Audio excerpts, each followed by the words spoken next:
Fala, filhotes, vocês estão vivos? No vídeo de agora nós vamos falar um pouquinho sobre o romance romântico no Brasil, sobre romance urbano, registro de costumes, sobre a história literária, os autores de suas obras.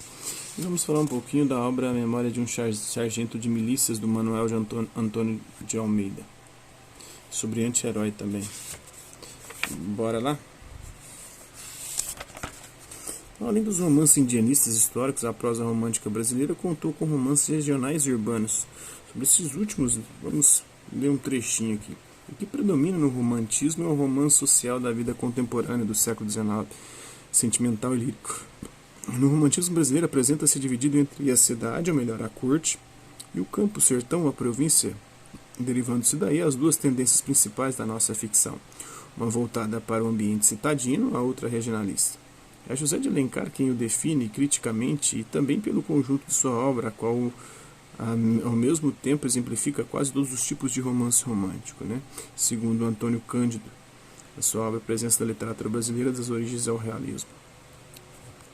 Em A Moreninha, primeiro romance urbano brasileiro de sucesso, o autor Joaquim Manuel de Macedo, que viveu entre 1820 e 1872, deixou registrado uma prática bem comum da sociedade burguesa do século XIX, o sarau, espécie de encontro social festivo no qual as pessoas tocavam piano, cantavam, recitavam poemas e também encontravam futuros namorados, fechavam negócio e falavam da vida alheia.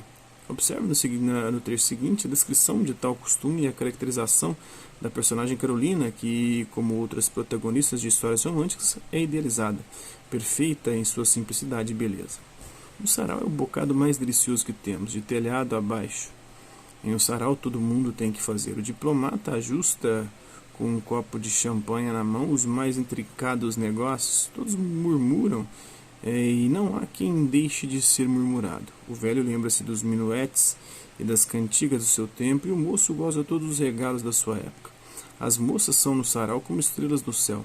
Estão no seu elemento. Finalmente, no sarau não é essencial ter cabeça nem boca, porque para alguns é regra durante ele pensar pelos pés e falar pelos olhos. Entre todas essas elegantes e agradáveis moças, que com aturado empenho se esforçam por ver qual delas vence em graças, encantos e doners, é certo que sobrepuja a travessa Moreninha, princesa daquela festa. Hábil menina é ela. Enquanto as outras moças haviam esgotado a paciência de seus cabeleireiros, posto em tributo toda a habilidade das modistas da rua do ouvidor e coberto seus colos com as mais ricas e preciosas joias, Dona Carolina dividiu seus cabelos em tranças, que deixou cair pelas costas. Não quis adornar o pescoço com seu adereço de brilhantes, nem com seu lindo colar de esmeraldas. Vindo assim, aparecer na sala, arrebatou todas as vistas e atenções. Essa é a obra Moreninha, do Joaquim Manuel de Macedo, Retratando os costumes de uma elite que vivia na corte do Rio de Janeiro, os autores românticos escreveram romances urbanos nos quais, geralmente, os protagonistas se apaixonam e enfrentam obstáculos para alcançar seus objetivos. Assim como nos romances indianistas e regionais, também nos romances urbanos as personagens se mostram idealizados, ou seja, suas características as tornam distantes de um ser humano real. Heróis e heroínas são perfeitos, dotados tão somente de virtudes e qualidades. Já os vilões e os malvados da história mostram-se apenas com defeitos e vícios. José de Alencar, que viveu entre 1829 e 1877, escreveu vários romances urbanos nos quais o leitor pode observar costumes da época. Algumas de suas obras diferem de outros romances românticos urbanos por levar o olhar do leitor para uma observação mais reflexiva do comportamento, bem como dos valores e costumes da sociedade retratada. Em Senhora, por exemplo, o casamento arranjado ou o casamento por interesse é uma prática social burguesa apresentada e considerada condenável pelo autor. Além de José de Alencar, Manuel Antônio de Almeida, que viveu entre 1831 e 1861, destaca-se entre os autores românticos que fizeram uma espécie de painel descritivo dos costumes da sociedade. Porém, diferentemente de Alencar, Manuel Antônio de Almeida registra em Memórias de um Sargento de Milícia a vida das camadas mais baixas da população do Rio de Janeiro, cujos costumes são descritos de forma irônica e bem-humorada. Publicado como folhetim entre os anos de 1852 e 1853, o narrador situa a história em um tempo anterior ao da narração. O enredo desenvolve-se na época em que a família real veio para o Brasil, início do século XIX, não no tempo em que o narrador e seus leitores estão vivendo, meados do século XIX. Assim, de acordo com o narrador, os costumes que serão ali revelados são de antigamente, o que, de certa forma, permite-lhe fazer suas ironias à vontade. Diferentemente dos demais romances de sua época, Memórias de um Sargento de Milícias não segue a idealização nem o sentimentalismo romântico. Seu protagonista não é um herói, mas um anti-herói, um malandro, por quem o leitor e grande parte dos personagens tem simpatia. O romance inicia-se com a vinda de Leonardo Pataca para o Brasil. No navio, apaixona-se por Maria das Hortaliças, com quem tem um filho, também chamado Leonardo. O menino, extremamente travesso quando criança, cresce e torna-se um rapaz bastante experiente no mundo da vadiagem. O anti-herói é um protagonista a quem faltam atributos físicos ou morais do herói clássico. Geralmente realiza suas façanhas visando aos próprios interesses por motivos egoístas e não altruístas. Diferentemente do vilão, o anti-herói normalmente cria empatia com o leitor e tem as suas ações anti-heróicas aprovadas ou perdoadas. O trecho que nós iremos ler agora pertence ao capítulo 3 de Memórias de um Sargento de Milícias de Manuel Antônio de Almeida. Por causa da traição da mulher, Leonardo Pataca e Maria das Hortaliças se separam. O menino Leonardo vai então morar com o padrinho. O pequeno, enquanto se achou novato em casa do padrinho, portou-se com toda a sisudez, com toda a seriedade e gravidade.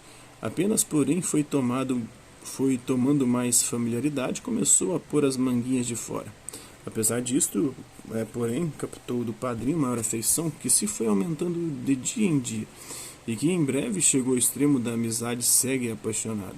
Até nas próprias travessuras do menino, as mais das vezes malignas, achava o bom do homem muita graça. Não havia para ele em todo o bairro um rapazinho mais bonito e não se fartava de contar à vizinhança tudo o que ele dizia e fazia. Às vezes eram verdadeiras ações de menino malcriado, que ele achava cheio de espírito de viveza.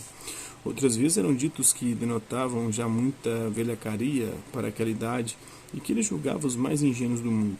O padrinho gastava às vezes as noites em fazer castelos no ar a seu respeito, sonhava-lhe uma grande fortuna e uma elevada posição e tratava de estudar os meios que o levassem a esse fim.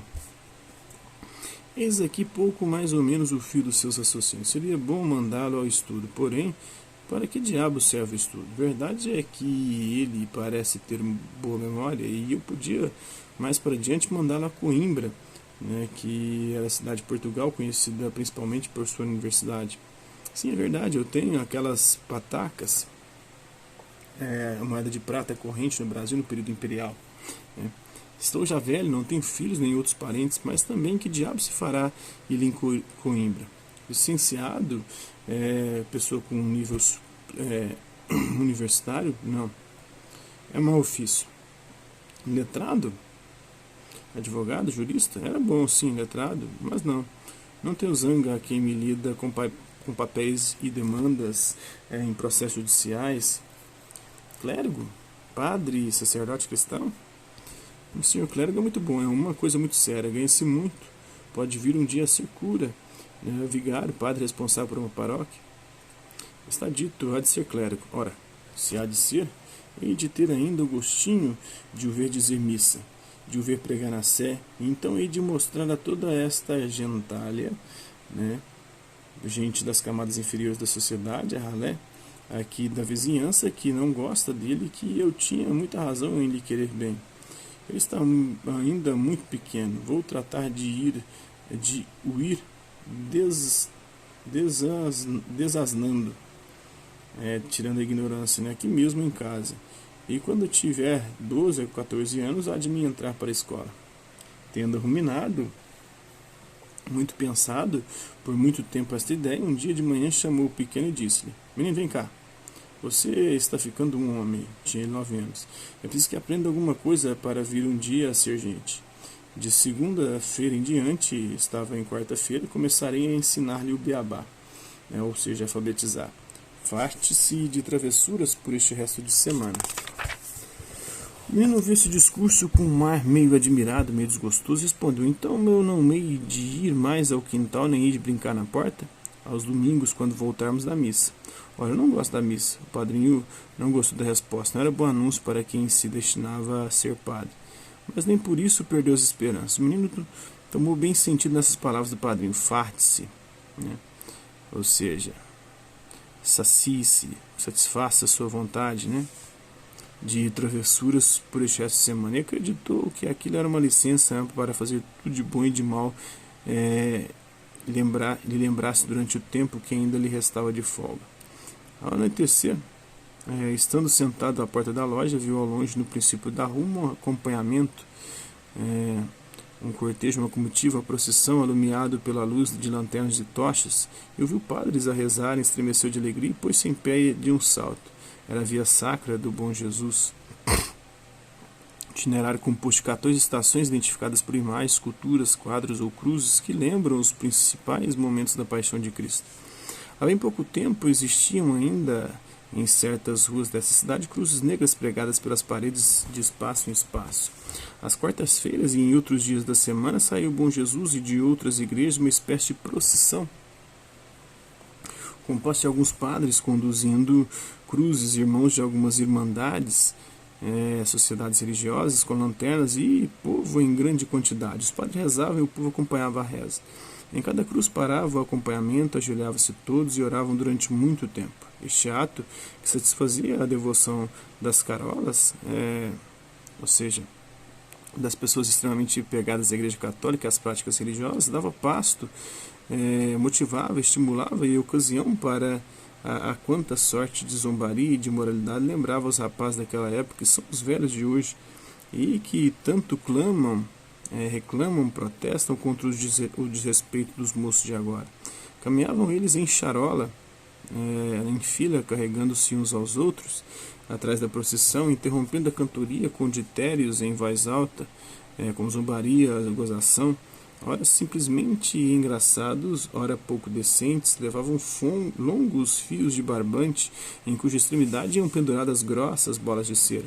Se ia por ali ao seu alcance algum infeliz, a quem os anos tivessem despido a cabeça dos cabelos, colocavam-se em distância conveniente e, escondidos por trás de um ou de outro, arremessavam o projétil, qualquer coisa lançada com o objetivo de atingir alguém, no caso a bola de cera, que ia bater em cheio sobre a calva do devoto, do seguidor fervoroso de uma religião, aqui no caso o catolicismo, puxava rapidamente o barbante e ninguém podia saber de onde tinha partido o golpe. Essas e outras cenas excitavam vozeria e gargalhadas na multidão. Era isso que naqueles devotos tempos se chamava correr a Via Sacra. Vinha aproximando-se o acompanhamento e o menino palpitava de prazer. Chegou mesmo defronte da porta, teve então um pensamento que o fez estremecer. Tornou-se a lembrar das palavras do padrinho, fartos de travessuras. Espiou para dentro da loja, viu entretido, deu um salto do lugar onde estava, misturou-se com a multidão e lá foi correndo com suas gargalhadas e seus gritos para aumentar a vozeria. Era um prazer febril que ele sentia. Esqueceu-se de tudo, pulou, saltou, gritou, rezou, cantou e só não fez aquilo que não estava em suas forças. Fez camaradagem com 2 outros meninos do seu tamanho que também iam no rancho. Um conjunto de pessoas reunidas em uma jornada ao marcha, e quando deu acordo de si, estava de volta com a Via Sacra na Igreja do Bom Jesus. Então, esses são trechos dessa obra, Espero que vocês tenham gostado do vídeo. Quem curtiu, dá um like, não curtiu, dá um dislike. Hasta la vista, até a próxima.